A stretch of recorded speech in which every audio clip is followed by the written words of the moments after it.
Miongoni mwa watu ambao ni wapotoshaji ni bwana mmoja akiitwa Shafi Basali. Huyu kijana huyu ni mshia aliyejificha nyuma ya pazia la usufi.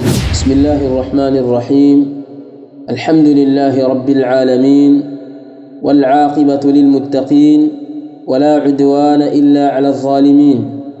Wassalatu wassalamu ala ashrafil anbiya'i wa imamil mursalin nabiyyina Muhammadin wa ala alihi wa sahbihi ajma'in والتابعين لهم بإحسان إلى يوم الدين وسلم تسليما كثيرا. اللهم أعنا ولا تعن علينا وانصرنا ولا تنصر علينا وامكر لنا ولا تمكر علينا. اللهم اجعلنا لك ذاكرين لك شاكرين إليك منيبين مخبتين. ربنا تقبل توبتنا واغسل حوبتنا وثبت حجتنا وانصرنا على من بغى علينا يا رب العالمين. Ndugu zangu waislamu, kama mnavyofahamu kuwa wazungumzaji wanaozungumzia Uislamu huu wamekuwa ni wengi, na hii mitandao ya kijamii pamoja na faida zake zilizopo, lakini ina balaa lake. Ikawa kila mmoja anafikiria jambo la kuzungumza basi analipeleka katika mitandao ya kijamii, na watu wakawa wamewapoteza watu wengi kwa sababu ya uhuru wa kuzungumza. Kuna watu leo ukiwatazama wanazungumza kwa lugha ya ushekhe, kama ni shekhe anaitegemewa na watu, na kwa sababu watu wamejiweka mbali na kusoma dini yao, ikawa hawafuatilii masaili yanayohusu dini yao ya Uislamu, aqida na mengineyo katika misingi ya dini yetu ya Uislamu, wanapotezwa na kila mzungumzaji. Kila anayekuja kuzungumza basi watu wengi wanamuona kwamba huyu ni shekhe na huyu ni mkombozi katika jambo la dini. Wal amru laysa kadhalik, na jambo haliko hivyo. Sio kila anayeweza kuzungumza katika mitandao ya kijamii basi awa tayari ni shekhe. Wengine ni watu wapotoshaji wanayopoteza jamii ya Kiislamu na wana masuhulia mbele ya Allah subhanahu wa ta'ala. Sasa kunahitajika kuwepo na watu ambao wanaweza kusafisha mazingira pale wanapokuwa watu wameharibu. Ukiona upotoshaji fulani, huyu mtu anapotosha na upotosha umma wa Kiislamu, anazungumza maneno kinyume na uhalisia, muda wa kuwa una uwezo wa kukabiliana naye kwa hujaj na barahin, muombe Allah subhanahu wa ta'ala msaada. Kadhalika ingia katika kumjibu mtu huyu, huenda Allah subhanahu wa ta'ala akawaokoa watu waliokusudia haki na kuikusudia dini ya Allah jalla wa ala kupitia wewe. Maneno yako utakayozungumza pengine Allah jalla wa ala akayatia baraka na kabuli, ikawa ni sababu ya watu wengi ambao wamepotea kupitia maneno ya mtu fulani ambaye amezungumza kwa batil, wakasafisha akili zao wakarudi katika usawa. Sasa miongoni mwa watu ambao ni wapotoshaji ni bwana mmoja akiitwa Shafi Basali. Huyu kijana huyu bwana Shafi Basali ni mtu ameanza kupotosha hivi karibuni, miaka kadhaa hivi iliyopita. Anazungumza maneno yake mitandaoni, na shabaha yake kubwa katika uchafuzi wa mazingira yake ni kuwachafua ahlus sunnati wal jamaa as-salafiyun. Ugomvi wake mkubwa uko hapo. Sasa huyu bwana huyu, kuna kipindi alikuwa anajibiwa na ndugu yetu Abu Hanifa, Allah muhifadhi, kamjibu akavunja shubuhati zake, lakini huyu bwana hakomi. Kila akiamka asubuhi anafikiria la kuwasema masalafi ni lipi. Ima moja ni kwa sababu ya kutaka viewers wa kutazama chaneli yake, au kutafuta umaarufu ili aonekane yeye kasema na mchango katika dini na mfano wa haya. Huyu bwana huyu ni mshia aliyejificha nyuma ya pazia la usufi. Ukimuona kama sufi vile, lakini hapo hapo ni mshia. Haeleweki ataka nini, atakatukuzwe huku na huku, na akizungumza anadai kana kwamba ni mtu ametabahar katika masaili ya kiilmu, kwa sababu mara nyingine mtu sio lazima aseme mimi hapa nina elimu. kuna maneno akiyazungumza unajua huyu ajisifia dhidi ya wenzake. Sababu utasikia na walaumu mara nyingine mashekhe wa kisufi kwamba tuko nyuma sana, mimi nawalaumu sana baadhi ya mashekhe zetu, hawezi kutufundisha huo usufi wenyewe, mimi nafanya kadha, analaumu tu, lakini kuonesha kwamba yeye ana juhudi binafsi. Na mara nyingine akijifakharisha juu ya kwamba anatunga vitabu, anatarjama vitabu na mfano wa maneno kama haya. Lakini lengo kuu ataka ukubwa huyu bwana. Lakini sasa ukubwa anatafutia pabaya, anautafuta ukubwa kwa kuwasema masalafi. Na sisi hatulikubali jambo hili. Muda wa kuwa tunajua anazungumza batil, tutamjibu biidhnillah.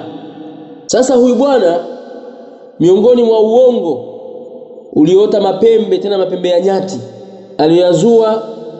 aliyouzua dhidi ya masalafi ni kudai kwamba eti masalafi wana fikra za kigaidi, wana fikra za kumwaga damu za watu, wana fikra za kupora mali za watu na mfano wa mambo kama hayo. Kwa hakika hasa huyu kijana mshia huyu aliyejificha nyuma ya usufi ametusingizia sana na amesema maneno ya uongo na ni kinyume na uhalisia. Wale wote wanaowajua masalafi kuanzia hao mashekhe wa kisufi wanajua kwamba huyu Shafi ni muongo na haya maneno ni ya uchuki na uhasidi, lakini anataka kuchonganisha watu, takachonganishe watu waonekane hawana maana, hawana fikra hizi, wa watu waogope, hali yakuwa ni kadhib wazurun waftira. Sasa huyu bwana amezungumza maneno haya alipokuwa amekaa na kijana mwenzake huyo. Kuna kijana mmoja anakaa naye kwenye studio yake hapo, wanajifanya wanaulizana maswali na majibu. Na huu mchezo wanaucheza sana baadhi ya watu. Mchezo kama huu anao Yusufu Diwani ambaye tulimjibu alhamdulillah na habari zake zishakwisha. Shafunga mafaili yake huyu. Sasa na huyu anataka kuleta mchezo huo. Ana kijana wake mmoja hapo, wanaanza kuzungumza, kijana anamuuliza swali. Ameuliza swali mfano wa hivi kwamba Sheikh bana, tumesikia habari huko Burkina Faso rais wake amewazuia mashekhe wawili kuzungumza, mashekhe wa kisalafi kwa sababu ya fikra zao kadha wa kadha. Sasa tutawekea ili swali mlisikie kijana alivyomuuliza, alafu tutaweka sehemu katika majibu ya huyu bwana kwa sababu majibu yake yamechukua muda mrefu sana, lakini tutaanza sehemu mpaka kufikia kwenye malengo, tutaweka mahallu shahid tunachotaka kumjibu huyu bwana. Hem, tumsikilize huyu kijana alivyomuuliza na yeye alivyojibu. Assalamu alaikum wa rahmatullahi wa barakatuh. Ndugu mtazamaji wa kipindi chetu katika channel yako pendwa ya Masangi TV, tena leo tumekutana na Ustadh Shafi, lakini na siku ya leo tunataka kuthibitisha maneno yake Ustadh Shafi yale ambayo ya kusema kwamba masalafi ni watu ambao wanafanya irhabi, yani kuhamasisha mambo machafuko, matatizo. Kuna haya maneno uliyokuongea hizo fikra na hicho kitu kimethibitika wapi? Angalia Burkina Faso sasa hivi, na leo taligusia hizo fikra tena, ambapo Burkina Faso kuna wale mashekhe wale kisalafi wale wamezuiliwa, kuna nini kwenye dawa na nini, hii kutokana na zile fikra zake ambazo ulizokuwa nazo. Hilo unaliongeleaje na unasemaje na unawaambia nini watazamaji katika hili? Karibu sana. Majibu ya huyu bwana Shafi Basalim, huyu Shia aliyejificha nyuma ya pazia la usufi. Kwa sababu mara nyingi sisi huwa tunaenda kimihemko na kihisia zaidi. Hatuangalie. Kuna kipindi walikamatwa mashekhe kula Arusha, kina Jafar Lema na wengine. Watu wakapiga kelele sana, serikali inaonea mashekhe, serikali gani hii? Ai, ni mipango hii ya kutaka kudhoofisha Uislamu, kadha kadha, vitu kama hivyo. Kabla hujaingia kuilaumu serikali, kabla hujaingia kujiweka katika chumba cha kudhulumiwa na kuonewa na vitu kama hivyo, kabla hujajiweka katika chumba hicho, jiuliza mbona kuna maelfu ya mashekhe wanaendelea na harakati zao na mawaidha na kila kitu, kwa nini hawajazuiliwa wai hawa peke yao? Ukifuatilia sasa, wale jamaa Arusha walihusika na kumwagia watu sindikali, kweli si swala la kusingiziwa. Walihusika kuchoma makanisa ya watu, kuchoma migahawa ya watu, na haya mambo ni ugaidi 100%. Hakuna mafunzo ya kuchoma makanisa ya watu, hakuna. Hata Mtume sallallahu alayhi wa alihi wasallam wakati wa vita, si wakati wa amani kama hivyo kuchoma kanisa la mtu, wakati wa vita alipokuwa akiwatuma watu, anawaambia mkienda kule watu wazima msiwapige vita, watu waliochagua amani walio katika majumba yao wasiotoka kwenda kupigana msifanye nini? Msiwapige. Watoto wadogo msifanye nini? Msiwapige. Wanawake msiwapige. Miti msikate, majumba msibomoe, na watu waliojitenga katika makanisa yao msifanye nini? Msiwabughudhi wala msiwaacheni wafanye harakati zao. Huo ni wakati wa nini? Je, wakati wa amani unaenda kuchoma kanisa la watu? Alafu baada ya hapo serikali kuchukua hatua ya kwenda kufanya nini? Kukukamata, huku watu wanaanza kulia kwamba serikali inafanya nini? Inaonea mashekhe. Wakati hawa wanafanya haya matendo ya kigaidi, kwa nini msisaidie serikali kuwazuia? Tuseme changamoto unaona ni nini iko? Changamoto ni nini? Changamoto mara nyingi huwa sisi haturudi kwenye kiini cha tatizo. Tunakuja kwenye matokeo. Wewe umeanguka hapo, umejikwaa, umeanguka. Usiangalie kuanguka, kitu gani kilichokufanya uanguke? Kuna kisiki hiki hapa. Tuseme hao wanaofanya hivi kuchoma na wao wana shida gani?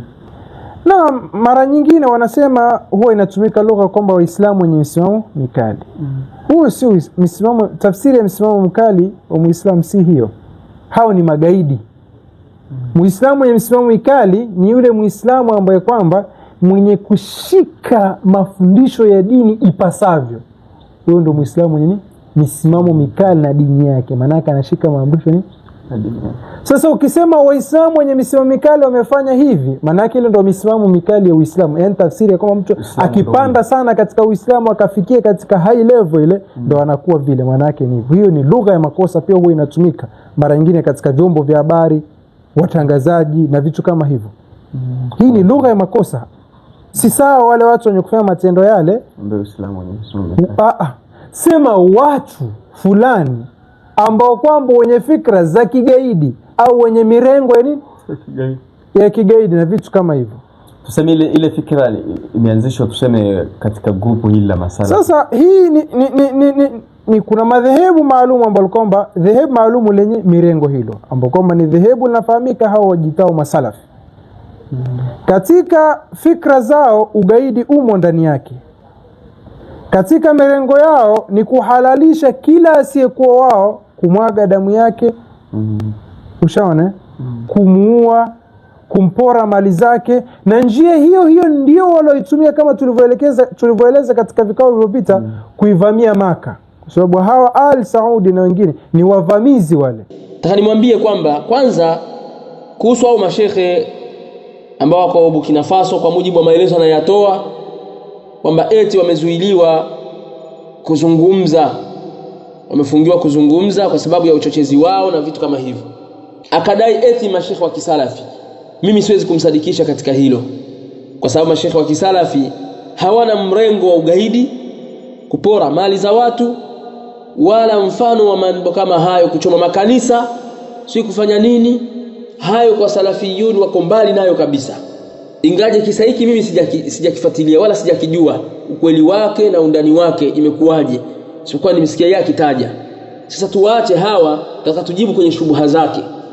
Nukta ya msingi iliyopo, je, ni kweli masalafi Ahlus-Sunnah wal Jamaa as-salafiyun wana fikra hizi za ugaidi au za kufanya khuruj dhidi ya watawala, kama kuamrisha maandamano, migomo katika serikali zao, kupora mali za watu wakidai kwamba labda ni ngawira sababu ni mali za wasiokuwa Waislamu hizi, kuua bila hatia na mfano wa mambo kama hayo? Kweli kwa masalafi mambo haya yanapatikana, au bwana Shafi ameamua kuja kuropoka tu hapa asiyoyajua, au ajua lakini ataka kuwatia chuki watu kwa sababu ya chuki zake binafsi na uhasidi aliyokuwa nao dhidi ya dawa salafia? Haya maneno tumwambia ni ya uongo. Ahlus-Sunnah wal Jamaa as-salafiyun wao ndio watu wa kwanza kabisa kukemea mambo hayo kuliko firaq nyinginezo.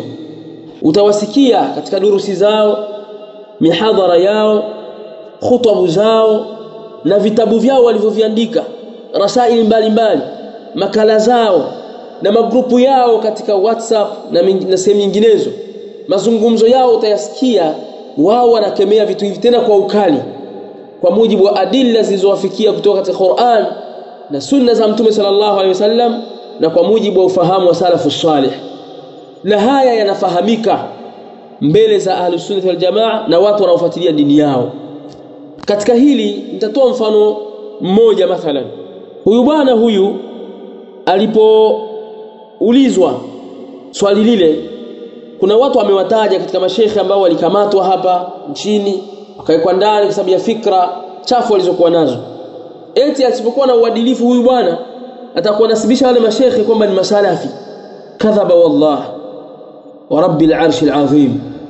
Atakuwa nasibisha wale masheikh waliokamatwa kipindi kile cha fujo na zogo za makhawarij eti katika masalafi.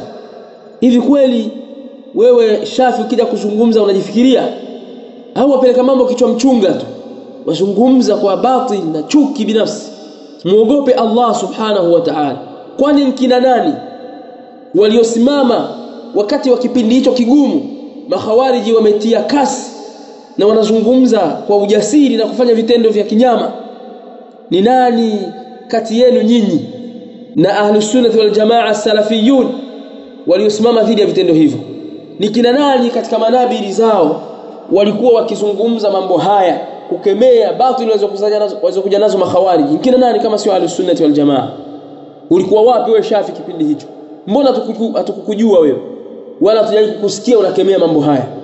Alafu leo waje kuwataja wale kwamba watu waliochoma makanisa, si kwa mmoja watu tindikali na mfano wa hayo, eti anasibisha hao na masalafi. Ittaqillah, muogope Allah subhanahu wa ta'ala, utakuja kuulizwa mbele ya Allah jalla wa ala. Masalafi wako mbali na mambo haya, bali nataka nikuhakikishie baadhi ya watu katika hao makhawariji wenye mrengo na fikra za kuipindua nchi na kuzipindua serikali walizokuwa ndani yake, watu wanaowakemea, wakubwa wa kuwakemea ni masalafi.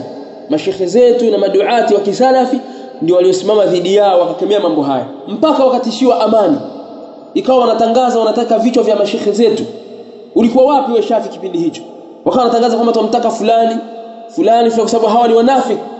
Hawa masalafi hawa ndio wanaosababisha matatizo haya, kwa sababu wao ni wanafiki. Hawa wanasababisha dola ya Kiislamu isisimame, kadha wa kadha. Wakawa na maneno ya kashfa na chuki binafsi, wakawa na maneno ya kutaka kuhatarisha amani katika nchi. Ulikuwa wapi wewe Shafi? Alafu leo waje wazungumza kwa ujasiri kwamba eti masalafi ndio wanafanya ugaidi, wanahimiza kumwaga damu za watu. Muogope Allah subhanahu wa ta'ala. Kwa hakika hasa maduati wa kisalafi, baada ya kuwa hawa mabwana wanafanya vurugu, makhawarij wanafanya fujo nchini, waliosimama sawa sawa dhidi yao ni masalafi. Na hilo linafahamika kwa kila mwenye akili, au muislamu asiwe muislamu, yeyote ambaye ana uadilifu analifahamu hilo. Bali ikawa mashekhe na maduati wa kisalafi katika hatari, watishiwa amani yao kwa sababu ya kusema ukweli na haki waliosimama nayo dhidi ya makhawariji. Ulikuwa wapi wewe bwana Shafi? Leo waje kuwachanganya makhawariji na masalafi, wazungumza kama mtu mwenye akili hivi kwamba unajua hawa mabwana wana fikra za kigaidi. Wataka nini wewe? Yani wakusudia nini katika mazungumzo yako ili iweje? Muogope Allah jalla wa ala. Tatizo la huyu kijana huyu Shia aliyejificha nyuma ya pazia la usufi, bwana Shafi Basalim hadana Allah wa iyah, kwanza ni kijana ambaye anajihisi amesoma, ana maarifa na ilmu, kwa sababu utaona anajifakharisha mara leo nilikuwa na mashehe wakubwa napiga nao picha, mara nimetoa vitabu fulani, kuna kitabu fulani nakifanyia tarjama, mara si nini, mara washauri mashehe wenzake huko, mashehe wa kisufi kwamba bana hawafundishi kisawasawa, inatakiwa wafanye hivi na hivi, ajifanya mshauri mkuu. Huyu kijana miongoni mwa vitu ambavyo hana misingi ya kubagua, kujua kwamba huyu ni fulani katika milengo yao. Hajui kutofautisha baina ya as-salafiyun na khawarij. kwamba hawa ni masalafi, hawa ni makhawarij. Yeye achanganya wote. Ima anajua anafanya makusudi ili achafue mazingira, waonekane masalafi ni watu wa hovyo, watu wasiokuwa na maana, watu wa vurugu na fujo, au hajui, hajitambui kijana huyu anachokizungumza, ya aburuza tu, apeleka tu maneno kwamba kila akisikia, madamu mtu yuko na shakli fulani, pengine na ndevu, ana kanzu fupi, akubali vitabu vya Ibn Taymiyyah, vitabu ya Sheikh Muhammad ibn Abdul Wahhab rahimahullahu ta'ala na wengine katika wanachuoni Allah warehemu, basi aona tayari huyo ni salafi. Mizani hiyo haiko mbele za Ahlus-Sunnah wal Jamaa, wala hayo maneno si ya kweli unayozungumza, bali unachokidhania si cha sahihi, ikiwa kweli unadhania hivyo. Na ukiwa ni mkweli, ikiwa unachokizungumza unakikusudia, kwa maana wafanya makusudi, wajua kabisa hawa watu ni watu wawili tofauti, lakini wakiwa wafanya makusudi, basi tunamuomba Allah subhanahu wa ta'ala kuongoze katika usawa na uondokane na hizi batili ulizozikusudia, au Allah atosheleze na wewe. Kwa hiyo hili jambo la kutojua kutofautisha huyu bwana baina ya as-salafiyun na al-khawarij ndio linalomgharimu huyu bwana akajiropokea, semea maneno tu, zungumza tu kila siku, aeleza chuki dhidi ya Ahlus-Sunnah wal Jamaa. Na hii inaonyesha uchache wa elimu yake na maarifa yake madogo katika Uislamu.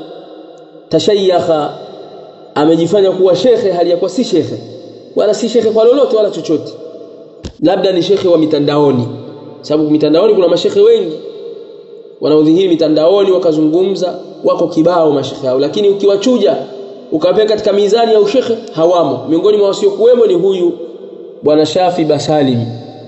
Ndugu zangu Waislamu, inatakiwa tufahamu kwamba Ahlus-Sunnah wal Jamaa as-salafiyun, wao haya aliyotaja Shafi Basalim wako mbali nayo.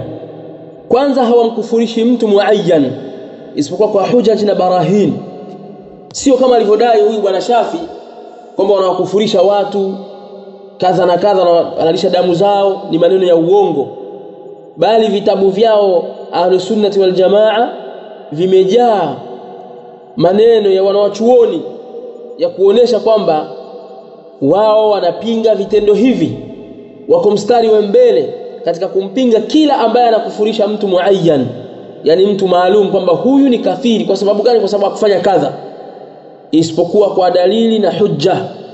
Na haya yanafahamika mbele za watu wa ilmu, kwa sababu kuna tofauti ya kusema mwenye kufanya dhambi fulani anakuwa kafir, au dhambi fulani kulifanya ni ukafiri, na kusema fulani ni kafir. Haya ni mambo mawili tofauti katika hukumu ya Kiislamu.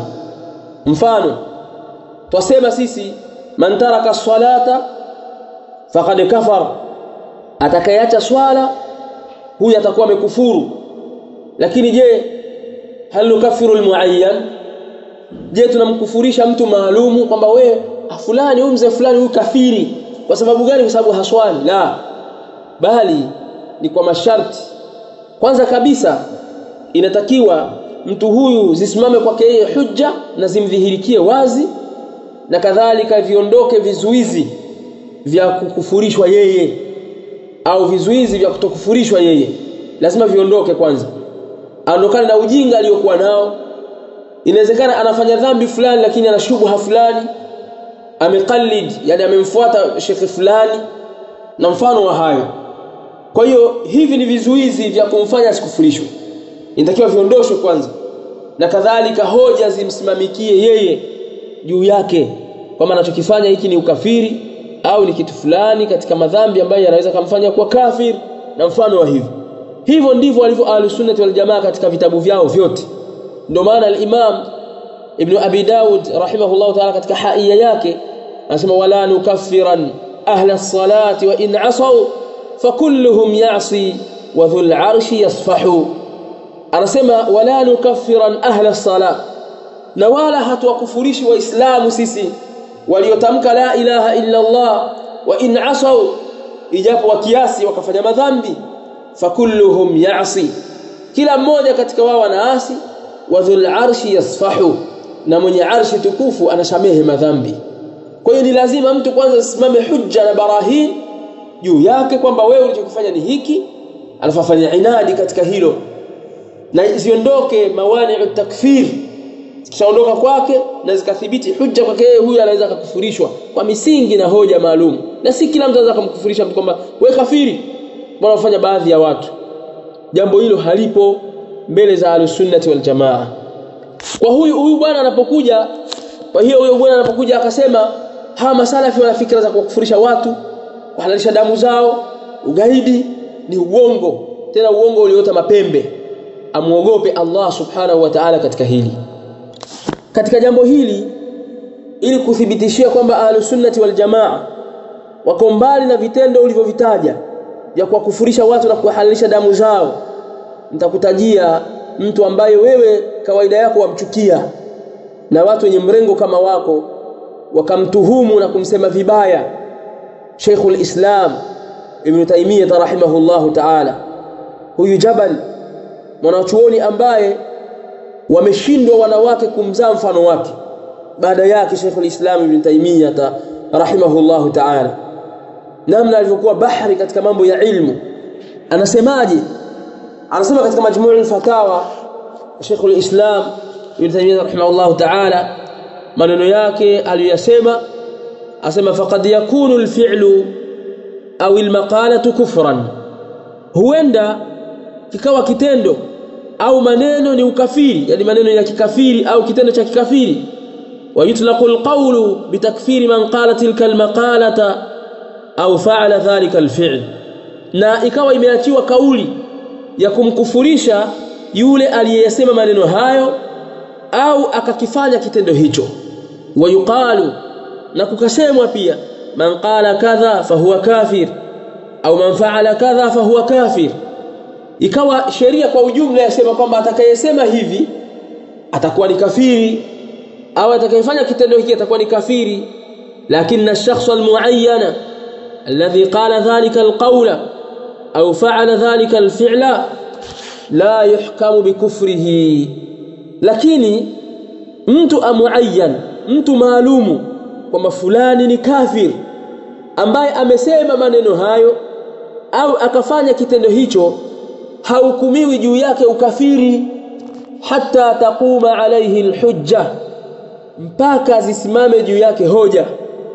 Mtu maalumu sitasema kwamba atakayeacha swala ni kafiri, lakini je, kafanya mzee fulani au kijana fulani haswali, tumwambia wewe ni kafiri kwa sababu huswali? Aljawabu, Sheikhul Islam Ibn Taymiyyah rahimahullah anasema lakinna ash-shakhs al-muayyan, lakini mtu maalumu kwa kumsema wewe fulani kwamba ni kafir, ambaye amesema maneno hayo au ametenda kitendo hicho cha ukafiri, la yuhkamu bikufrihi, hayuhukumiwi ukafiri juu yake hatta taquma alayhi alhujja, mpaka zisimame juu yake hujja, allati yakfuru tarikuha, ambazo hukufuru mwenye kuziacha hujja hizo. Wa hadha al-amru muttaridun fi nusus al-wa'id 'inda ahli sunnah wal jamaa, na jambo hili la kuwa ahkamu zilizokuja kuzungumzia juu ya ukafiri wa matendo fulani, kwamba kitendo fulani ni ukafiri au maneno fulani ni ukafiri, hiyo ni lenye kuatilika, ni lenye kuendelea katika nususi za wa'id, za makemeo mbele za Ahlus Sunnah wal Jamaa. Ukisoma Qur'an na Sunna utaona maneno yamekuja hivyo kwamba man fa'ala kadha faqad kafar, na mfano wa hayo yamekuja katika Qur'an, na ndio misingi iliyodhibitiwa katika Qur'an na Sunna. Ndivyo ilivyokuja Qur'an na Sunna, na ni jambo lenye kuendelea, hazibadiliki hizi nusus na kaida hizi hazibadiliki, zipo hivyo hivyo. Kisha akasema fala yushhadu ala muayyan min ahli alqiblati bi annahu min ahli an-nar, haishuhudiwi juu ya mtu maalumu katika ahli alqibla, katika watu waislamu, sema ahli alqibla na kusudia waislamu, bi annahu min ahli an-nar, kwamba mtu fulani katika watu wa motoni, kwamba huyu ni motoni kwa sababu alifanya kitendo cha ukafiri. Kwa sababu gani? Alisema maneno ya kikafiri. Hawahukumu hivyo Ahlus Sunnah wal Jamaa mpaka mwisho wa maneno yake rahimahullahu ta'ala. Kwa maneno ya Sheikhul Islam Ibn Taymiyyah rahimahullahu ta'ala yanampinga bwana Shafi Basalim, kwa sababu huyu Sheikhul Islam ndo wanaodai kwamba ndo gwiji la mawahabi, pamoja kwamba hawajui maana ya wahabi ni nini wanaosema hivyo, lakini alhasil wao wanadai kwamba huyu ndo gwiji lao. Sasa sikiliza maneno yake ya uadilifu aliyazungumza haya na uyazingatie kwamba sisi hatumkufurishi mtu muayyan, isipokuwa lazima zisimame kwake yeye hujja na kadhalika mawani za takfiri zimuondokee. Hivyo ndivyo atakapokufurishwa mtu, lakini kiholela tu kwamba fulani kafir, haya hayapatikani isipokuwa kwa watu wa bid'a. Na haya amesema pia Sheikhul Islam Ibn Taymiyyah rahimahullah ta'ala kwamba watu wanaokufurisha watu kiholela ni watu wa bid'a na si ahlus sunnati wal jamaa. Na huo ndio ukweli. Wewe angalia vitabu vyenu, vitabu vya mashekhe zenu na maneno yao wanavyotukufurisha sisi. Nyinyi ndio mna tabia hiyo. Hizo tabia zote unazozungumza na uvundo huo uliotaja uko kwenu. Baadhi yenu mko hivyo. Aza akasimama shekhe akazungumza sema mawahabi ni makafiri. Hili ni tawi la Katoliki. Kwani mara ngapi shekhe wenu Sheikh Khalifa Musa mwenye kitabu kinachoitwa Kombora la Tasawuf dhidi ya Wahabi au mfano wa kitabu kama hicho, angalia uvundo na uozo uliojaa ndani ya kitabu hicho akiwakufurisha Ahlus-Sunnah wal Jamaa. Kwani Sheikh Yusuf bin Diwan kutwa yeye azungumza kwamba mawahabi ni tawi la Katoliki na mfano wa hayo, asema hawa ni makafiri mamboleo, hawa ni wakristo mamboleo na mfano wa hayo. Si yako kwenu nyinyi? Sasa mbona huo ugonjwa wenu waje kututupia sisi? Mbona huna uadilifu wewe kijana wewe? Muogope Allah subhanahu wa ta'ala, uzungumze maneno ya sawa. Sasa namaliza kalima yangu hii na majibu yangu dhidi yako kwa kukupa challenge. Hayo maneno uliyozungumza tunataka uyathibitishe kwetu sisi. Tuletee dai hata mmoja wa kisalafi au mwana wa chuoni wa kisalafi, ima kwa maandishi kwamba ameandika kitabu fulani au amezungumza maneno fulani akawakufurisha pengine nyinyi hapa, akasema nyinyi makafiri, kwamba wewe Shafi Basalim wewe ni kafiri kwa sababu umefanya kadha, au fulani ni kafiri kwa sababu kafanya kadha, takfirul muayyan. Usituletee habari za kwamba wanaposema mfano haya matendo ni ya kikafiri, haya mambo ni ushirikina, wanayofanya watu fulani ni ushirikina huu, atakayefanya mambo fulani anakuwa mushriki, wewe utakuwa umempinga pia Allah na mtume wake sallallahu alaihi wasallam. Sababu Allah subhanahu wa ta'ala ameyataja hayo katika Qur'ani sehemu nyingi, mfano waman lam yahkum bima anzala Allah fa ulaika humul kafirun. Je, kila hakimu anayehukumu kinyume na sheria Allah jalla wala awakafiri kwa sababu Allah amesema hivi? Aljawabu kwamba kuna tafsiri, waman lam yahkum bima anzala Allah fa ulaika humul fasiqun fa ulaika humul zalimun. Ayati zimekuja hivyo, lakini kuna tafsiri inda ahli sunnati wal jamaa, sababu ndio madhhab ya ahli sunnati wal jamaa. Madhhab ya salaf ndio madhhab yenye uadilifu, yenye kuwatendea watu haki zao na kuwapa kila mmoja uadilifu. Sasa tukupa challenge, tuletee shekhe yeyote au dai katika maduati wa kisalafi au shekhe au mwana wa chuoni aliyesema mfano maneno yako haya kwamba eti masalafi wanawakufurisha waislamu na kuwahalalishia damu zao. Tuletee. Kama huna, funga mdomo wako na ukome kuwasingizia masalafi al-sunnah wal jamaa. Wa sallallahu wa sallama ala nabiyyina Muhammad wa ala alihi wa sahbihi ajma'in. Barakallahu fikum.